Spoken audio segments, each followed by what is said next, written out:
can discuss the questions together. Okay, great.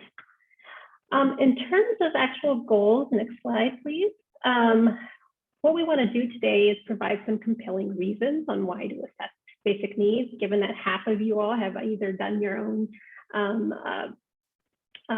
surveys and have done a HOPE survey. I'm guessing you already know some of those reasons, but we also want to compile a list of questions to consider when you're assessing your own basic needs. Again, some of you may have already discussed this, but we'll go over those as well. Goals to consider when measuring basic needs, and then finally, I'll talk about some approaches to assessing food insecurity, housing insecurity, and homelessness. All right, next slide, please.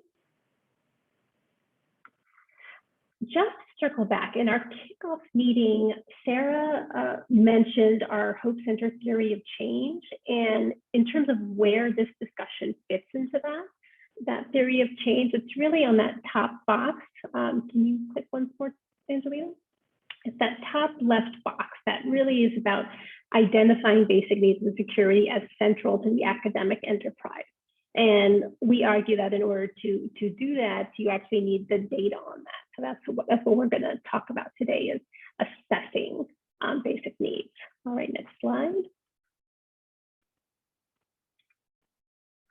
Right, so there are a variety of reasons on why you want to assess basic needs. And we know that given various needs at your institution, they might differ a little bit, but there might be some overarching questions that you want to answer with data on basic needs. Next slide, please. And those questions can include the following. Questions like, how many students could benefit from additional resources like campus food pantries, emergency aid, or crisis housing, right? So you need that information on the extent to which those needs are present at your institution to develop plans on how the extent of those resources and supports available, as well as the types of resources and supports available at your institution, right? So next, please. You might want to ask, well, what types of students ought to be flagged for additional outreach by early alert systems? We've been doing our annual reports on basic needs for the past 6 years now, and we have found that basic needs and security rates differ by student population. So it's also important to ask, it might be important to ask whether or not specific students need targeted outreach given those needs. Next question, please. You might also want to ask the question, to what extent should security of students' basic needs become a campus priority, right? So you all have very different contexts across the state of Texas. And so where basic needs and security rates are very, very high, you might want to consider making it a priority on your campus to have these conversations about addressing basic needs for your student population. And so that's something that this data could inform. And then finally, how many students who are dealing with basic needs and security use resources or supports at your college? So an assessment can really be helpful in revealing any gaps, right, you have between the students who need resources and supports and how many are actually accessing resources and supports at your campus, and which supports are they accessing. So you could do that in an assessment. You can also ask in your assessment for those who are not accessing supports, what are the reasons? What are the potential reasons? And so all of these questions could benefit from an actual assessment of basic needs. And we will share this PowerPoint as well as a more detailed guide with you all at the end of this session. So good, Christian, thank you. All right, next slide, please. So is there a best way to assess whether students' basic needs are met? So there's a variety of ways in which you can try to try to assess basic needs. A lot of times researchers will do focus groups and interviews, et cetera, but it sort of depends on what are the questions you're trying to ask at your campus, right? Are you asking about a targeted group of students, or are you asking a question about basic needs rates across your campus or campuses for those who have multiple campuses? So so all of those sorts of questions are going to lead you in what is the best way to assess. As you all know too, some of this detailed information on students' basic needs, and Angelina, can you go to the next slide? So in our last kickoff meeting, just to clarify, we defined basic needs as the following, right?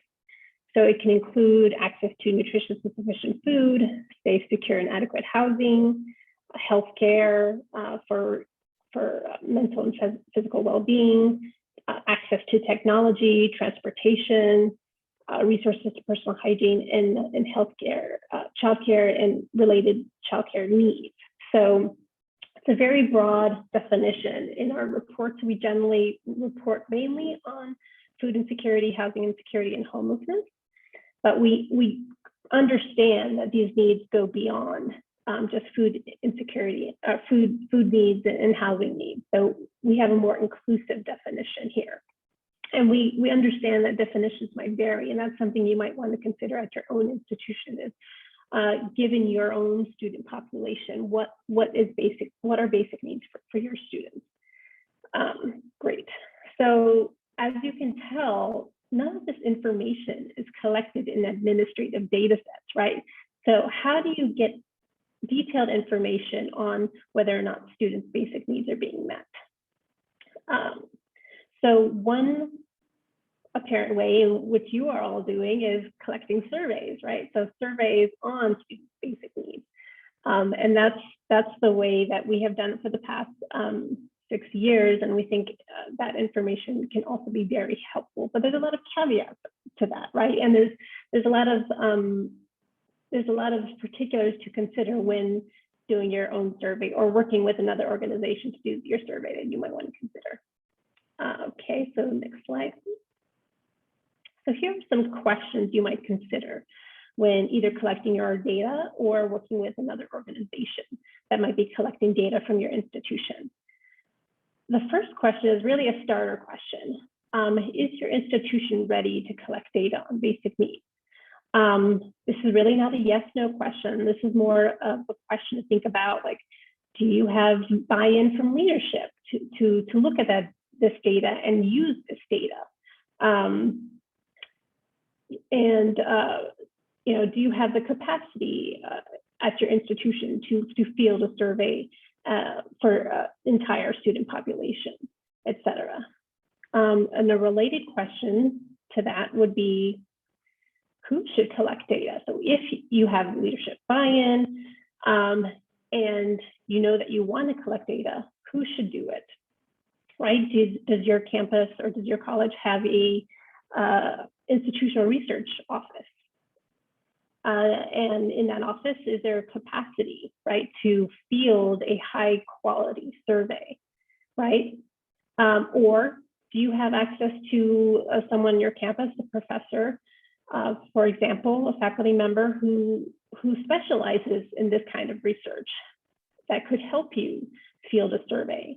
Do they know the particulars of fielding a very large survey, et cetera? So that kind of thing is something you want to consider. Third,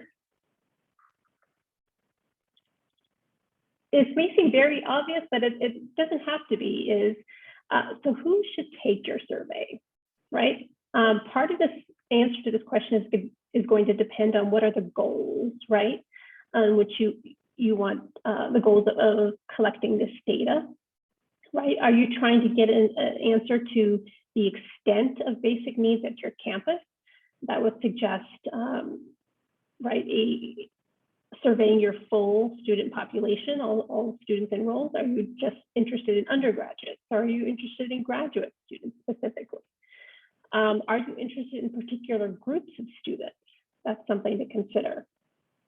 Like many institutions, you might have limited resources for this survey. So do you want to do a smaller sample? Are you going to randomly survey students? All of those questions, particularly if you're going to do a smaller subset, require an additional set of survey skills to think about. You want to think about response rates, even if you're going to do a full population survey, but response rates might be particularly important if you're going to do a targeted sample, right? No one wants to do a survey in which the data is not useful. So if you can't get right response rates or confidence levels, then that survey is going to have a limited use for you. Do I have any questions thus far? Is this fairly clear thus far?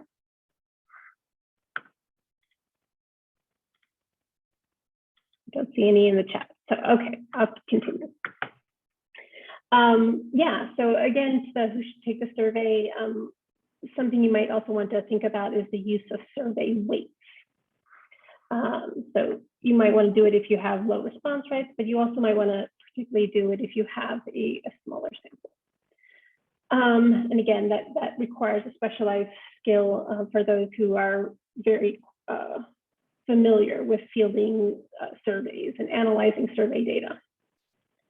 And then lastly, this too might seem very obvious, but it's actually can be quite tricky, is how do you recruit students to take the survey, right? And in what format? Are you reaching out to students versus reaching out to students through email, text, apps, social media? There's a variety of ways in which to get students to take your survey. And then what is the language that you're using, which is actually quite important. Something that we often suggest to institutions who are considering to take their own survey is not to use information or not to use language that points to students that this is a survey about hunger and homelessness. Ultimately, you don't want to bias your results, right? So what we usually do is tend to use language that's about understanding students' experiences, which is true, that is the case, but we're worried that if you are using more language around hunger and homelessness, you actually might bias results. So meaning that students who might be experiencing any of those might be more likely to take your survey. And so you might have higher rates of food insecurity and housing insecurity because you're getting the students who are more likely to experience those. So language really does matter. It matters in terms of biasing your results, and it matters in terms of like who is responding to your survey.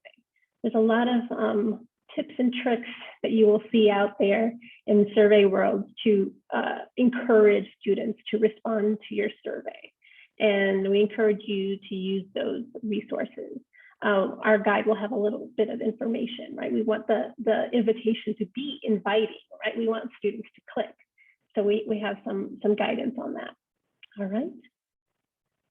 So these are all questions that, given that most of you have either done your own survey or have participated in a survey conducted by others, you have probably thought of these.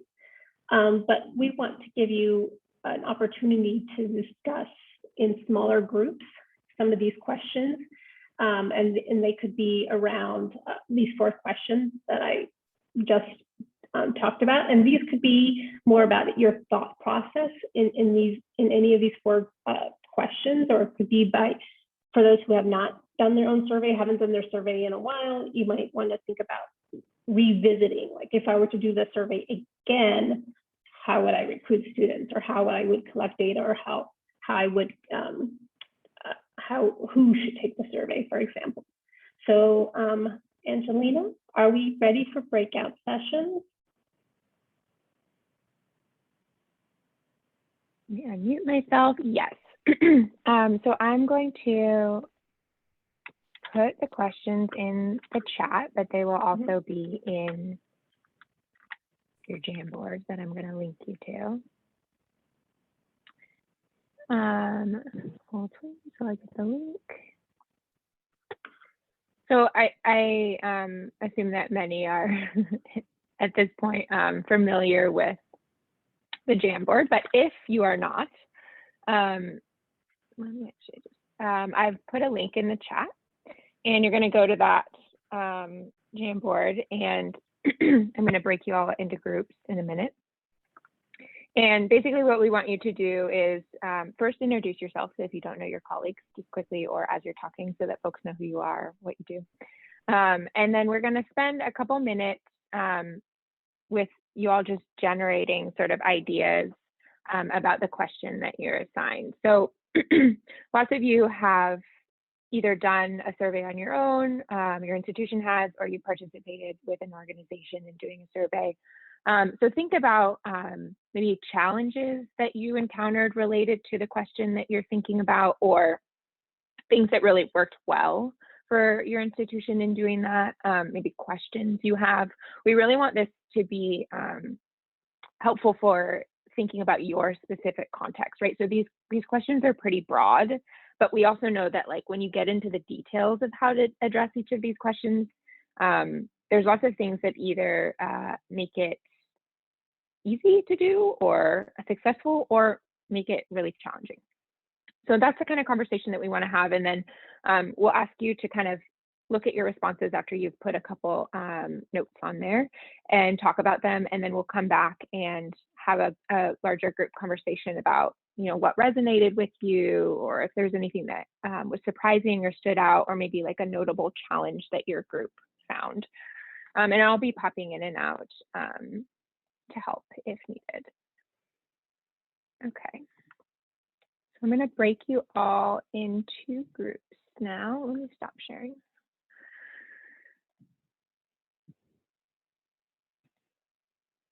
All right. And this should take about 15 minutes.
Welcome back.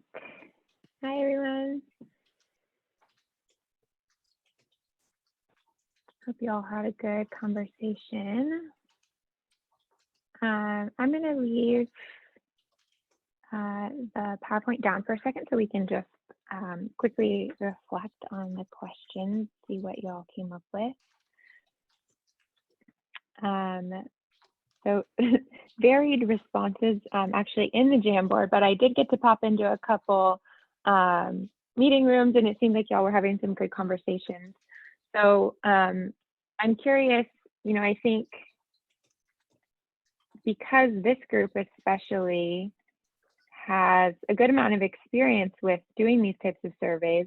Question 1 didn't seem like it got a lot of love, but I'm curious if anyone has anything to add about being ready to collect data on basic needs. Like if there was anything that stood out to you about that conversation or questions you might have.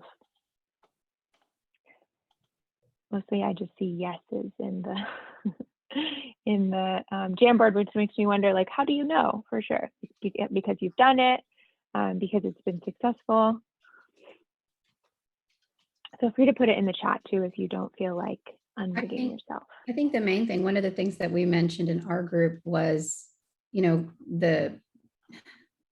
the COVID experience meant that we were constantly surveying our students. We had to know how to pivot and support them through everything they were going through, our faculty and our staff as well. So I think that's why everyone is so confident, is because that's all we've been doing.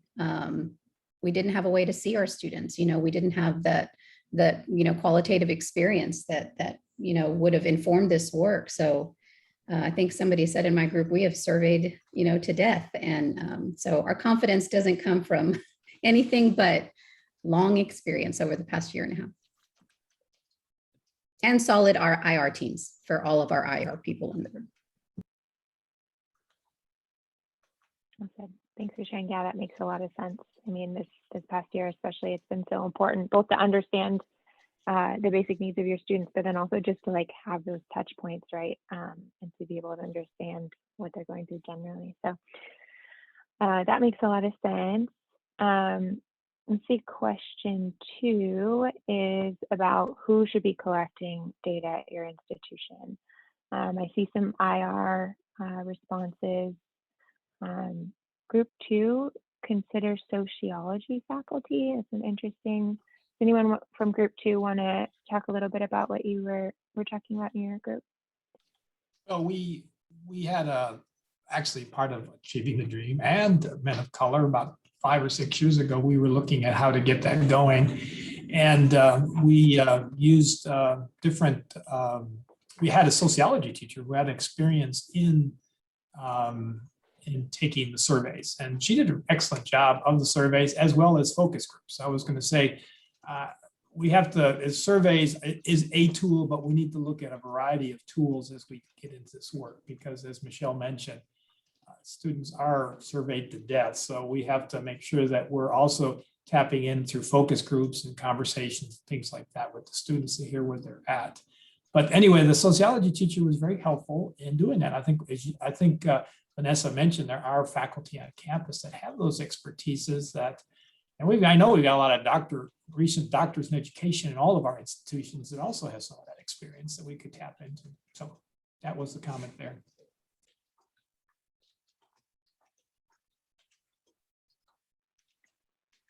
Yeah, thanks. Thinking about who should take the survey at your institution, I heard a great little snippet of a conversation about dual credit students. If anyone wants, if that came up in any groups, I'd love to hear a little bit about that, or other things that you were thinking of about who, if it's a target population, or thinking about your whole institution. What were some of the conversations there? Anything that stood out to you, or like challenges that you were thinking through? I'm at Austin Community College. This is FC Karenicus, and I wanted to share that we included adult education and continuing education students when we participated in the Real College Survey last year, and I believe the year before. But I will state that we removed students under 18. They typically need parental permission to participate in things of that nature. So we did not include them. Any others have an experience like that of needing to not include some of those younger students? Or anyone that did include it and somehow tackled the parental permission? No. Christopher had a Not related to question in dual the chat concurrent, room. but with Go ahead. regard to some of the survey questions. One of the conversations in our group was around really focusing as much as possible on those first semester students, because if basic needs are a component of the students' dropout, stop out process, you're going to get tainted data if you look at second, third, fourth, fifth, because those students have already washed out. So a couple of reasons. The other reason is to really be able to track cohort progress with interventions if you focus on an incoming cohort. And across all, so, you know, workforce and academic, as well as community education. So when we say incoming, we don't want to imply with that only one subset.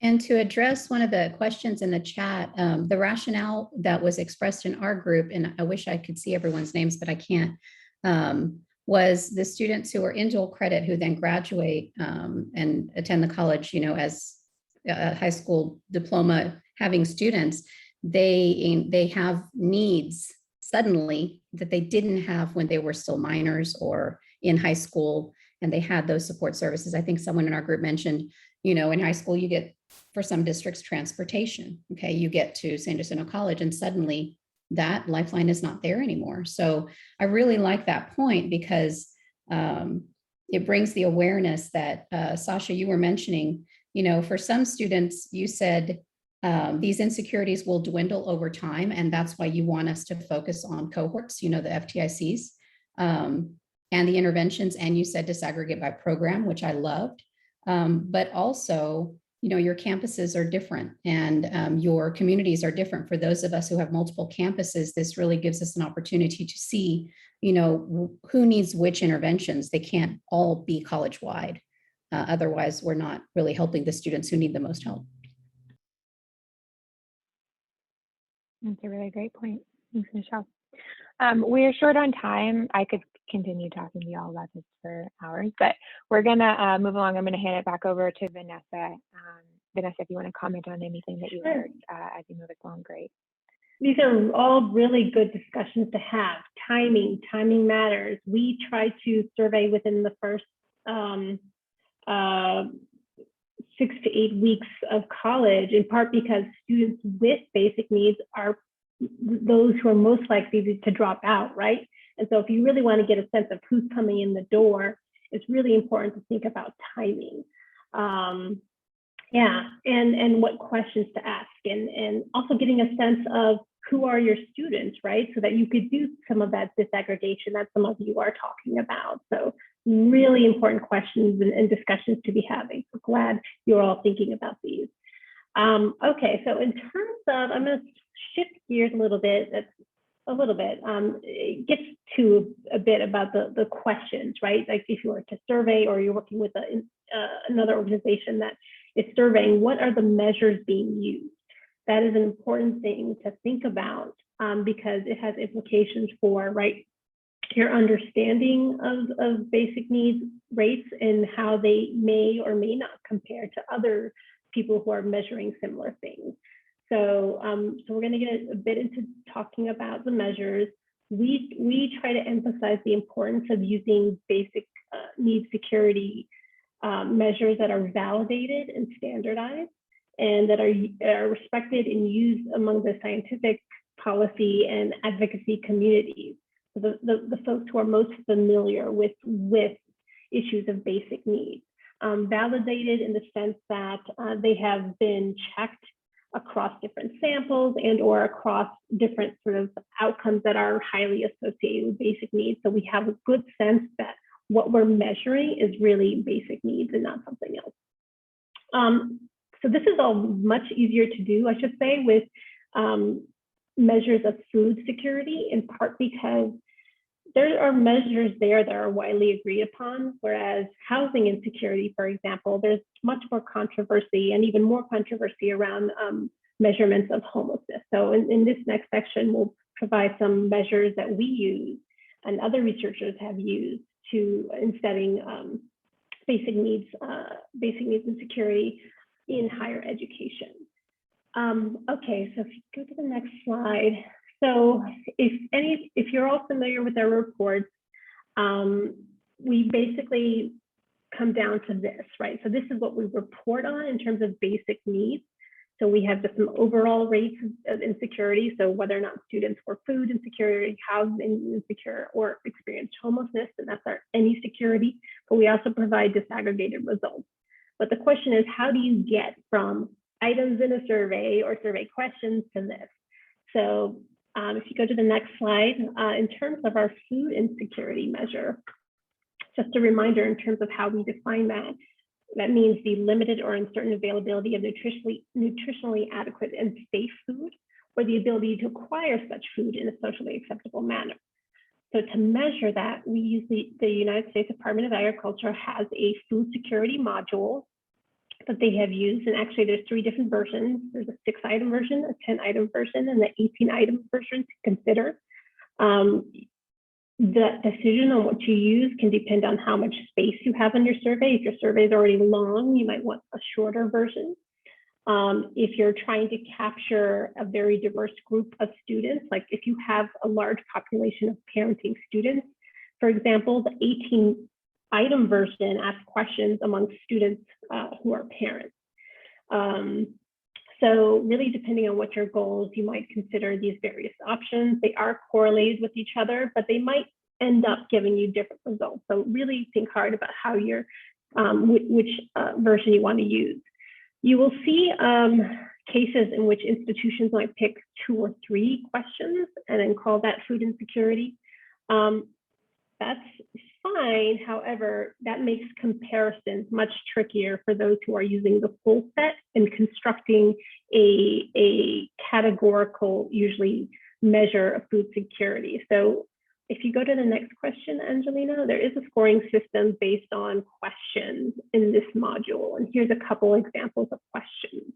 In the last 30 days, but you could also ask about 12 months. We usually focus on 30 days. Was the food I bought just didn't last and I didn't have money to get more? Did you ever eat less than you felt you should because there wasn't enough money for food?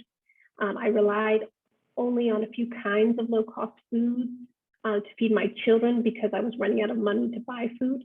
That last one is an example that's in the 18-item version. So given the number of items, we count up the responses. It gives us a score or index. And then based on that score index, students fall within 4 categories.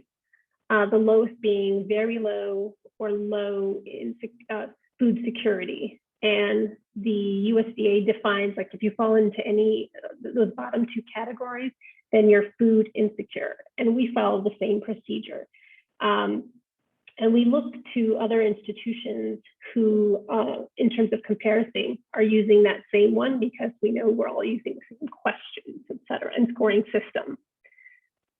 So that's an example of food insecurity. And like I said, there's more acceptance on that measure. Okay, in terms of housing insecurity, as I mentioned, that's a little more, maybe not controversial is the right word, but there's definitely more variation in how people are measuring this.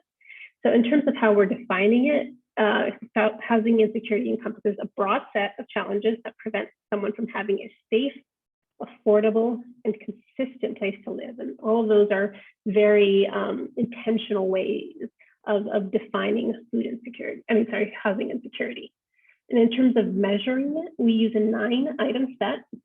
Thank you for dropping that in the chat. So we use a 9-item set of questions developed by our team, but definitely we modify them based on a national survey. It's the Survey of Income and Program Participation. It's called the Adult Wellbeing Module.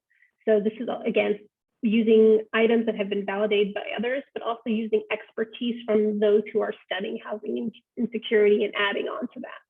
So it's a series of questions that look at factors such as the ability to pay rent and the need to move frequently. Next slide, here are some examples of specific questions. So we ask, in the past 12 months, was there a rent or mortgage increase that made it difficult to pay? Did you move in with other people, even for a little while, because of financial problems? Did you live with others beyond the expected capacity of the house or apartment? And then again, we have 6 other questions that go into this. And essentially, if a student answered yes to any of these, we are defining them as housing insecure. And we'll give you the full set of items. This is in a detailed guide. We'll provide the link to that as well. Yes, and so students who answered yes to any of these are considered housing insecure. In terms of homelessness, there's definitely more controversy over how to measure homelessness. And in terms of how we're defining it, we're saying that a person who doesn't have a fixed, regular and adequate place to live are experiencing homelessness. And the way we measure it is much more in line with the McKinney-Vento Homeless Assistance Act. And students who are considered homeless if they're identifying as experiencing homelessness or signs of homelessness. And a lot of this comes actually from survey questions developed by Rashida Crutchfield and Jennifer McGuire. You can share that resource as well. And they're based on definitions through the US Department of Education, as well as Department of Housing and Urban Development. And it's really more asking a series of questions about where students have lived in the past time period. And this we see as much more inclusive definition of homelessness than other approaches. For example, we would never want to ask students, have you experienced homelessness in the last 30 days or even last year? Because a lot of times students, college students in particular, will not answer affirmatively. They won't say yes to that question, in part because there's a stigma around experiencing homelessness, or because they don't perceive themselves as experiencing homelessness, in part because they may be couch surfing, right? Staying at friends or families' houses. And so they don't see themselves as experiencing homelessness. So we asked a different set of questions. So for example, in the past 12 months, have you slept in any of the following places? And we have a much more thorough, detailed list, and we'll share that. But for example, this is probably the most common response for students experiencing homelessness, which is, have you ever temporarily stayed with a relative, friend, or couch surfing until you find other housing, or temporarily stayed at a hotel or motel without a permanent home to return to?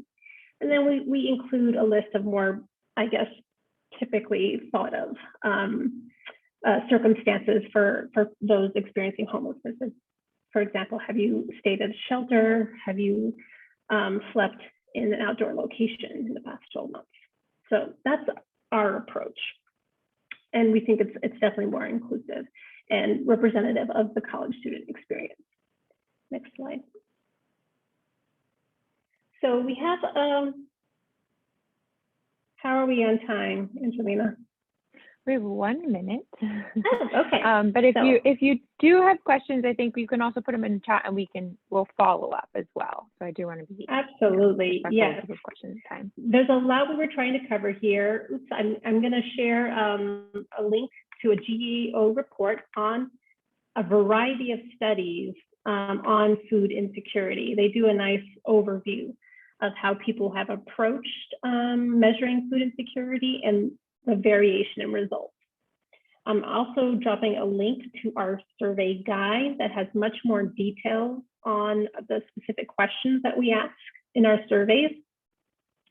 So something to consider if you're doing your own surveys or working with others who are doing surveys for you, asking which questions are being asked is an important one.